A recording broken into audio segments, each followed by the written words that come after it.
há uma imagem que resiste e insiste em retornar, como um eco silencioso que atravessa o tempo.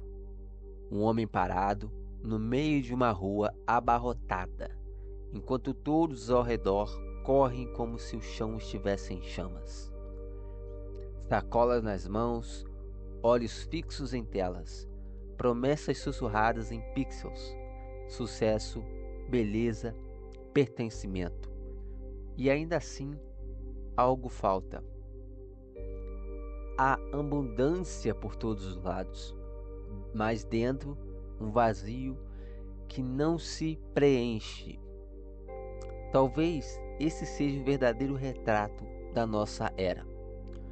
Nunca tivemos tanto e ainda assim, raramente nós sentimos suficientes. É curioso, quase irônico, como aprendemos a nos definir por aquilo que acumulamos, como se cada objeto fosse uma peça de um quebra-cabeça que nunca se completa, como se a próxima compra fosse finalmente resolver o enigma de quem somos. Mas e se não resolver? E se essa busca não tiver fim justamente porque não foi feita para terminar? Existe uma suspeita incômoda aqui. Talvez estejamos correndo não em direção a algo, mas fugindo de um silêncio que desaprendemos a suportar. E se essa reflexão já começa a fazer sentido para você, talvez seja um bom momento para se inscrever. Não como um gesto mecânico, mas como quem decide acompanhar uma jornada, porque algumas perguntas merecem ser revisitadas, não apenas ouvidas uma vez só. A verdade é que o consumo deixou de ser apenas uma forma de suprir necessidades. Ele se tornou linguagem, um código invisível através do qual dizemos ao mundo quem somos ou quem gostaríamos de ser. As nossas roupas, nossos gostos, nossos objetos, tudo parece carregar uma mensagem. Mas até que ponto essa mensagem é realmente nossa? Até que ponto ela foi cuidadosamente plantada em nós? Há algo quase cruel nisso. A publicidade não vende coisas, ela vende ausências. Ela aponta para dentro de você e diz, com uma suavidade perturbadora: falta algo aqui. E então oferece uma solução que nunca resolve, apenas adia.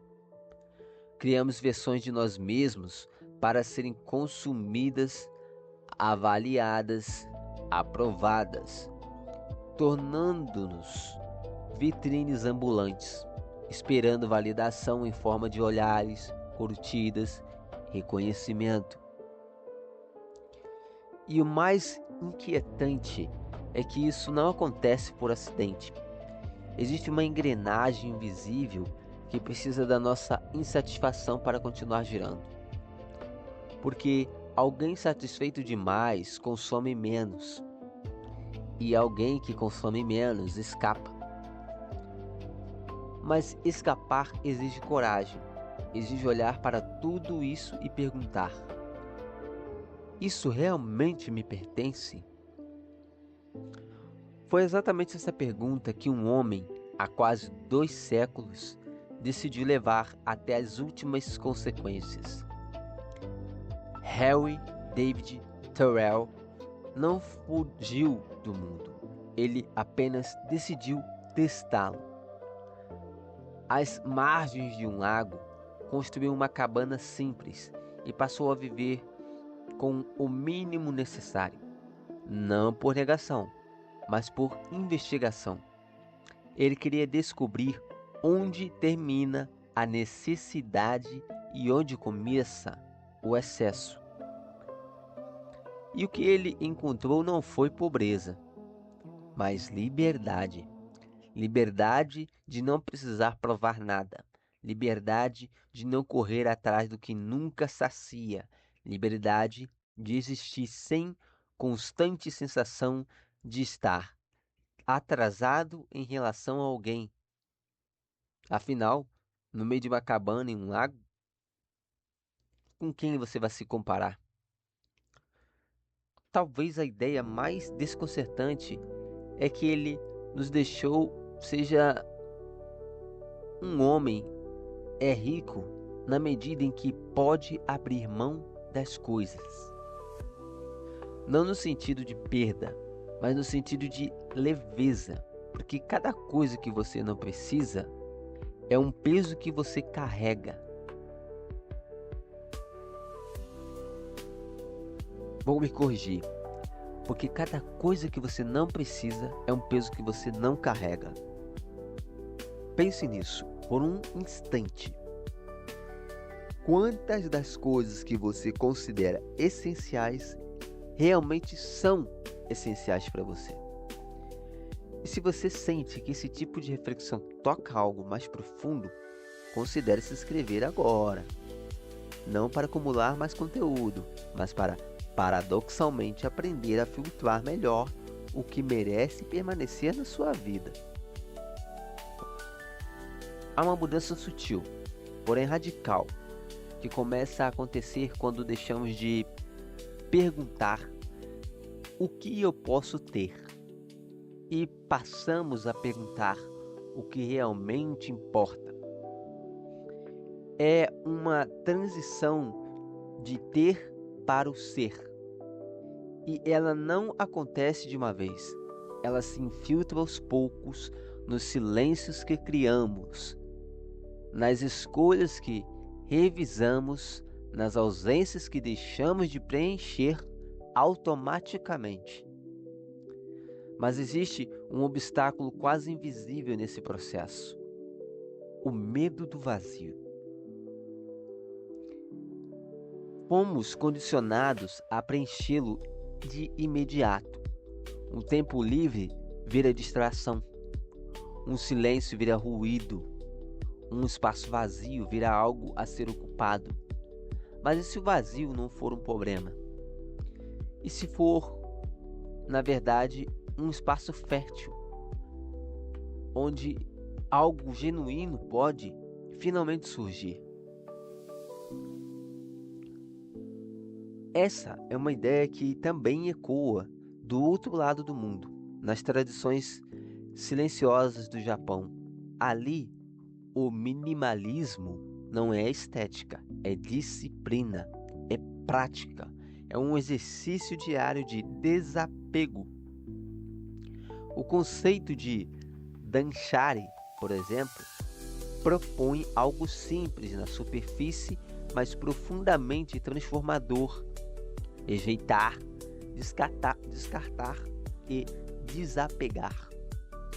Não se trata de jogar coisas fora, trata-se de perceber o que nunca deveria ter ocupado espaço. Porque cada objeto que permanece sem propósito sussurra. E somos esses sussurros. Somando sussurros, vira um ruído que cansa, que distrai, que fragmenta. Existe uma crença silenciosa nessas tradições. O estado da sua casa reflete o estado da sua mente. E talvez isso seja mais literal do que gostaríamos de admitir. Um ambiente caótico não apenas abriga desordem, ele a alimenta. Criar espaço, então, deixa de ser uma questão estética, torna-se um ato de lucidez. Há um ritual simples, quase poético nas casas japonesas. Ao entrar, você deixa os sapatos do lado de fora. Mas não são apenas os sapatos. É o mundo lá fora que fica ali, junto com o seu sapato. As pressões, as cobranças, o excesso. Ao cruzar aquela fronteira, você entra em um espaço que foi preservado com intenção. E talvez a pergunta que isso nos deixa seja inevitável. Onde, na sua vida, existe esse tipo de fronteira? E se não existe, talvez esteja na hora de criar. E se essa conversa tem te provocado de alguma forma, ainda de que maneira silenciosa, vale a pena se inscrever e continuar explorando essas ideias, porque algumas transformações não acontecem de forma explosiva. Elas amadurecem, quase imperceptíveis, até que um dia você percebe que já não é mais o mesmo.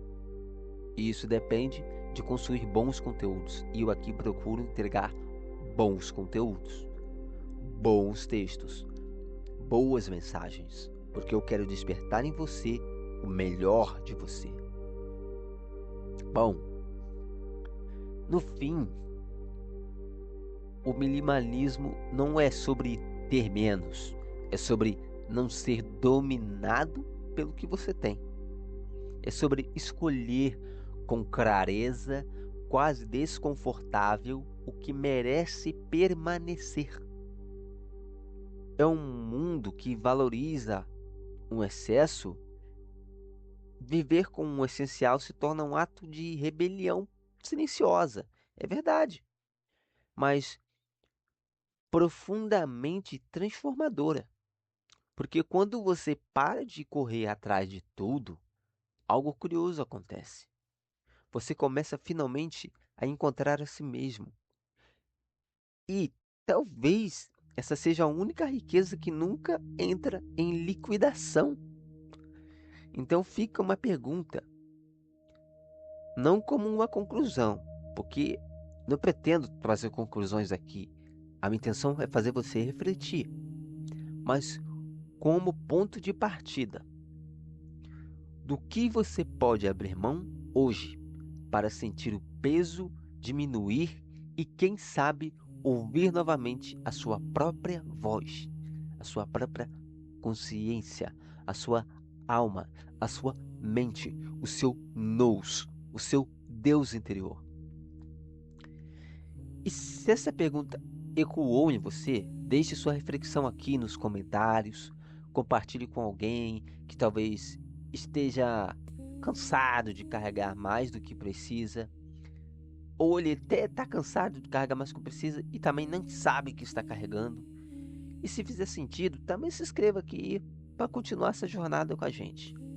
Porque no fim, talvez a vida não peça mais de nós. Talvez ela peça menos.